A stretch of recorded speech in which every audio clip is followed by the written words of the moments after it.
शुद्ध शाकाहारी घर में कोई नॉनवेज खाने वाली लड़की बहू बनकर आ जाए तो ही बहुत ज्यादा प्रॉब्लम हो जाती है। लेकिन कभी सोचा है अगर शुद्ध शाकाहारी घर में कोई प्योर चाइनीज बहू आ जाए तब क्या होगा? कुछ ऐसी ही कहानी है रामपुर नाम के एक छोटे से गांव में रहने वाली रत्ना की। रत्ना की उम्र 60 साल है और वो शुद्ध शाकाहारी है। और ऐसी औरत का बेटा MBBS यानी कि डॉक्टरी की पढ़ाई करने चाइना गया हुआ है। रत्ना का बेटा सूरज भी शाकाहारी है और रत्ना अपनी बेटी पायल के साथ घर में रहती है। पायल बेटी, आज खाने में क्या बनाऊं? लौकी बना दो माँ, बहुत दिनों से लौकी की सब्जी नहीं खाई है। ठीक है बेटी। और अपने भैया को फोन किया? कब लौटेगा वो गधा? नहीं माँ, भी करती हूँ। पायल रत्ना के सामने सूरज को कॉल लगाती है। सूरज कहता है, 1 हफ्ते में आ रहा हूँ माँ, मेरी पढ़ाई पूरी हो गई है। जल्दी से आजा बेटा, यहाँ आते ही तेरी शादी करवा दूंगी। शादी? माँ ये सब मत सोचो, आपके लिए एक सरप्राइज है, मैं बहुत जल्दी आ रहा हूँ। रत्ना को इंतजार नहीं हो रहा था। उसे बहुत जल्द इस घर में बहू चाहिए थी और उसके बाद पोता। उसके दिमाग में एक आदर्श बहू की पिक्चर पहले से ही छपी हुई थी। गांव की कोकिला। कोकिला शुद्ध शाकाहारी थी और सुबह शाम भगवान का नाम जप करती थी। सीमा कोकिला के बारे में सोच ही रही थी कि तभी कोकिला आ गई। चाची ये लीजिए, घर के उगे हुए लौकी माँ ने भेजे हैं। अरे वाह, मैं तो तेरे बारे में ही सोच रही थी और लौकी की सब्जी ही बनाने जा रही थी। अच्छा हुआ, अब इस ताजी लौकी की सब्जी बनाऊंगी। चाची मैं बना देती हूँ ना, आप आराम कीजिए। नहीं नहीं बेटी, रहने दे। 1 हफ्ते में मेरा बेटा आ रहा है, अब तू इस घर में बहू बनकर आने के बाद ही सब्जी बनाएगी। ये सुनकर कोकिला शर्म के मारे भाग गई। भाग गई शर्मा कर। पागल लड़की। लेकिन रत्ना को कहाँ पता था कि उसके सपनों पर पानी फिरने वाला था। 4 दिन बाद सूरज ने दरवाजा खटखटाया। रत्ना ने दरवाजा खोला और वो बहुत तेज की चौंक गई। अरे बेटा, ये कौन है? ये कैसी ड्रेस पहनी है? दिखने में तो यहाँ की नहीं लगती। प्रणाम माँ, ये लीजा है, ये चाइनीज है। निहाओ माँ जी। हाँ नहाओ, मैंने नहा लिया बेटी। नहीं नहीं माँ, नी हाओ इसका मतलब है हेलो। अच्छा अच्छा, हेलो बच्ची। लेकिन ये है कौन? इसके साथ तेरा क्या रिश्ता है? ये मेरी पत्नी है माँ, इससे मैंने शादी की है। क्या बोला तूने? शादी? हमसे पूछे बिना? इसमें पूछने का क्या है माँ? लीजा मुझे पसंद है इसीलिए कर ली शादी। बाहर के देशों में ऐसा ही होता है। मैं सूरज से प्यार करती हूँ। पायल ने अभी तक कुछ नहीं कहा था, वो बस खड़ी खड़ी देख रही थी। उसने अब कहा, भैया ये तूने गलत किया है, हम तो कोकिला को इस घर की बहू मान चुके थे। कोकिला? वो तो बहन जैसी है मेरी। खैर छोड़ो, चलो लीजा अंदर चलो। यह है तुम्हारा ससुराल। नाइस ससुराल। मुझे भूख लगी है सूरज। हाँ, मैंने रोटी और बंद गोभी की सब्जी बनाई है। रोटी? मैं रोटी नहीं खाती, मुझे बिरयानी चाहिए। हाँ तो बना लो वेज बिरयानी। वेज बिरयानी? तुम पागल हो क्या? वेज बिरयानी बोलकर कुछ नहीं होता है, उसे पुलाव कहते हैं। मैं तो नॉन वेज खाती हूँ। क्या? अब इस घर में नॉन वेज घुसेगा क्या? हाँ तो क्या हो जाएगा माँ, तुम वेज खाओ, लीजा नॉन वेज खाएगी। सूरज हर बार अपनी पत्नी की साइड ले रहा था। रत्ना कुछ बोल नहीं पा रही थी। वो अपने बेटे से बहुत प्यार करती थी। सूरज लीजा के लिए चिकन लाने गया और लौटकर सूरज लीजा के साथ बिरयानी बनाने लगा। चिकन की बदबू से सीमा और पायल को उल्टी आने लगी, इसीलिए वो दोनों अपने अपने कमरों में चले गए। बिरयानी बनाने के बाद लीजा खाना खाने के लिए बैठ गई। सूरज, तूने भी नॉनवेज खाना शुरू कर दिया है क्या? नहीं माँ, मैं तो नहीं खाता हूँ, लेकिन लीजा को बहुत पसंद है। लीजा तुम खाओ, मैं फ्रेश होकर आता हूँ। भाभी मत खाओ, फेंक दो, बिरयानी में कॉकरोच है। कॉकरोच? कहाँ है कॉकरोच? लीजा ने बिरयानी के अंदर से कॉकरोच ढूंढा। बिरयानी बनाते वक्त गिर गया होगा। हाँ, लेकिन ये तो अच्छी बात है। मुझे तो लगा था कि यहाँ कॉकरोच मिलेगा ही नहीं। कॉकरोच बिरयानी तो मेरा सबसे पसंदीदा खाना है। ये बोलकर लीजा ने कॉकरोच अपने मुंह में घुसा दिया और वो देखकर सीमा और पायल ने वहीं पर उल्टी कर दी। अरे ये क्या था? तिलचट्टा कौन खाता है? भाभी, ये क्या किया आपने? अब मैं और कभी खाना नहीं खा पाऊंगी। लीजा ने बड़े आराम से कहा, इसमें उल्टी करने वाली क्या बात है? वैसे कुत्तों को भी खाते हैं हमारे यहाँ। ये सुनकर सीमा और पायल ने फिर से उल्टी कर दी। सूरज बाहर आया। अब क्या हुआ? बात क्या है? तेरी बीवी तिलचट्टा खाती है। हाँ माँ, चाइना में कॉकरोच तो फेमस खाना है। कॉकरोच की बिरयानी, कॉकरोच की चटनी। वाह, कॉकरोच की चटनी तो माय फेवरेट। क्या टेस्ट है। ये सुनते ही सीमा और पायल ने फिर से उल्टी कर दी और ऐसे ही उल्टियों का सिलसिला चलता रहा। अगले दिन सुबह सुबह कोकिला रोती हुई चली आई। रत्ना चाची, मैंने सुना कि आपके बेटे ने शादी कर ली है, वो भी चाइनीज लड़की से।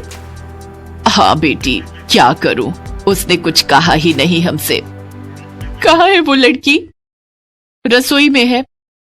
कोकिला रसोई में गई और देखा लीजा दीवारों से कॉकरोच पकड़कर बिरयानी में डाल रही है। अरे ये क्या, कॉकरोच बिरयानी? कोकिला ने भी उल्टी कर दी। अजीब बात है, यहाँ सब लोग उल्टियां क्यों करती हैं? लीजा, यहाँ हम सब लोग सिर्फ वेज खाते हैं।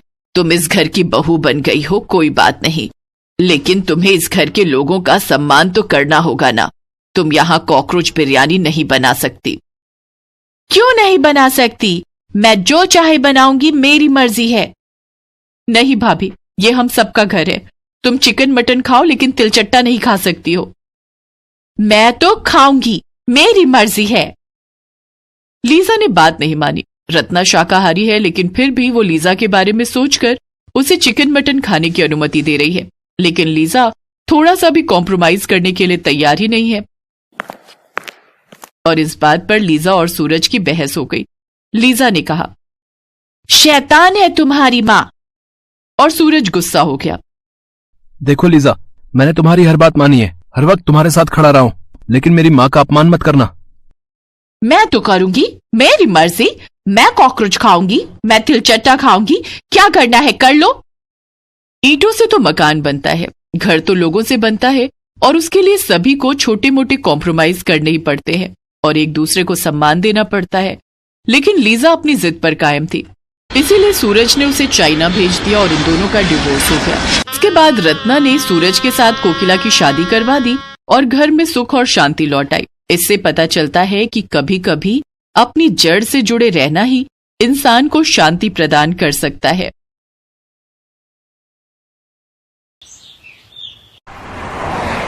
और कितनी दूर है जी जगदीश भाई साहब का घर? अनिल बेटा, कितनी दूर दिखा रहा है इस रास्ते से? पापा 2 घंटे का रास्ता मानकर चलो। 2 घंटे अभी बाकी हैं। अच्छा, थोड़ी देर और सुस्ता लेती हूँ।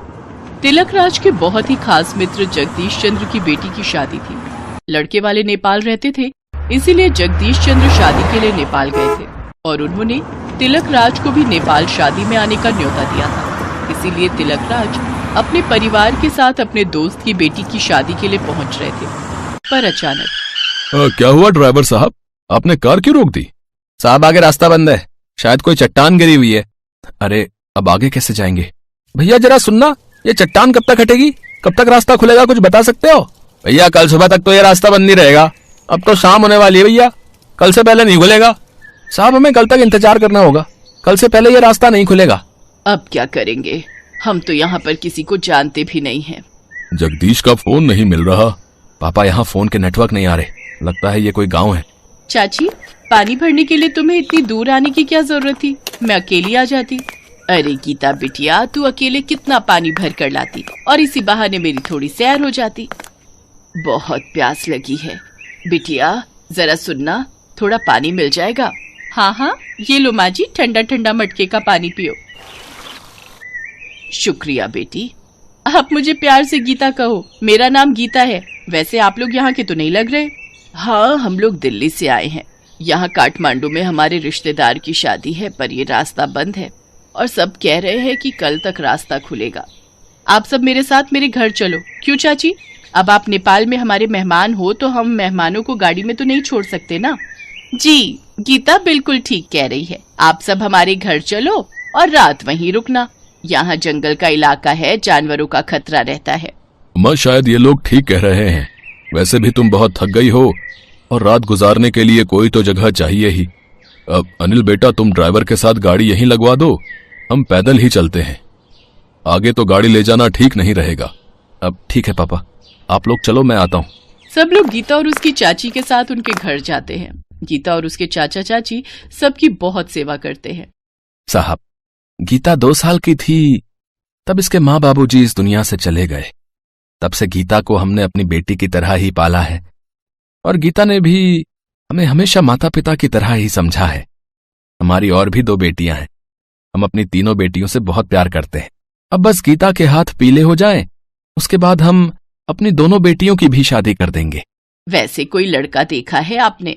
नहीं बहन जी, बस ढूंढ ही रहे हैं। अब हम इतने पैसे वाले भी नहीं हैं कि ज्यादा दहेज दे पाए, पर जितना हो सकेगा हम अपनी बेटी के लिए जरूर करेंगे। अच्छा लड़का मिल जाए तो हमारी चिंता दूर हो जाएगी। इतनी देर में अनिल भी गाड़ी लगवा कर आ जाता है। गीता बिटिया, एक थाली में दाल भात और ले आ। अभी लाई चाची। गीता अनिल के लिए भी दाल भात ले आती है। गीता देखने में बहुत सुंदर थी। अनिल उसे देख रहा था, गीता भी उसे देख रही थी। सब लोग बातें करने लगते हैं। उमा को समझ आ रहा था कि सचमुच नेपाल में आकर उन्हें ऐसा महसूस ही नहीं हुआ कि वो किसी पराये देश आए हैं। बहुत अच्छे से गीता और उसके चाचा चाची मिलकर सबकी सेवा करते हैं। अगले दिन वहां से जाने से पहले उमा गीता के चाचा चाची से बोली, बहन जी, हमें गीता बहुत पसंद आई है। हमारी अनिल से बात हुई है। हम वापसी में फिर से आपके घर आना चाहते हैं, पर हम अपनी नेपाली बहू अपने साथ ले जाने के लिए सगाई करके जाएंगे। सच? आपने ये कहकर बिन माँ की बच्ची को बहुत बड़ी खुशी दे दी है। अनिल और गीता एक दूसरे को देखकर मुस्कुरा देते हैं। सच, उन दोनों ने एक दूसरे को पसंद कर लिया था। और फिर कुछ समय बाद वक्रतुंड महाकाय सूर्यकोटि सम उमा अपने घर में नेपाली बहू ले ही आती है। बहन जी, आपकी नेपाली बहू तो बहुत सुंदर है। आप एक बार इसके हाथ के दाल चावल और सेल रोटी खाकर देखो, उंगलियां चाटते रह जाओगे। हमारी नेपाली बहू ने रसोई संभाली है। अब नेपाल के मशहूर व्यंजन का आनंद लो। लाओ गीता बहू, सबके लिए खाना लगा दो। जी माँ जी, अभी लगाती हूँ। गीता सबके लिए नेपाली व्यंजन परोसती है। सबको गीता के हाथ का नेपाली खाना बहुत पसंद आता है। अरे वाह गीता बहू, तुम्हारे हाथों में तो साक्षात मां अन्नपूर्णा का वास है। बहुत स्वादिष्ट खाना बनाया है। ये लो, हमारी ओर से शगुन रखो। हमने तो इससे पहले नेपाली खाना कभी खाया ही नहीं था। आज तुम्हारे हाथों का नेपाली खाना खाकर सचमुच आनंद आ गया। सब लोगों के मुंह से गीता जब अपनी तारीफ सुनती है तो वो बहुत खुश होती है। उमा बहुत खुश थी कि उसके घर में एक बहुत ही संस्कारी और सुशील बहू के कदम पड़े थे, जिससे घर में रौनक आ गई थी। उमा की नेपाली बहू ने आते ही घर और रसोई को इतने अच्छे तरीके से संभाल लिया था कि उमा की सारी चिंताएं दूर हो गई थी। गीता भी खुश थी कि उसे उमा के रूप में प्यार करने वाली माँ जैसी सास मिल गई थी।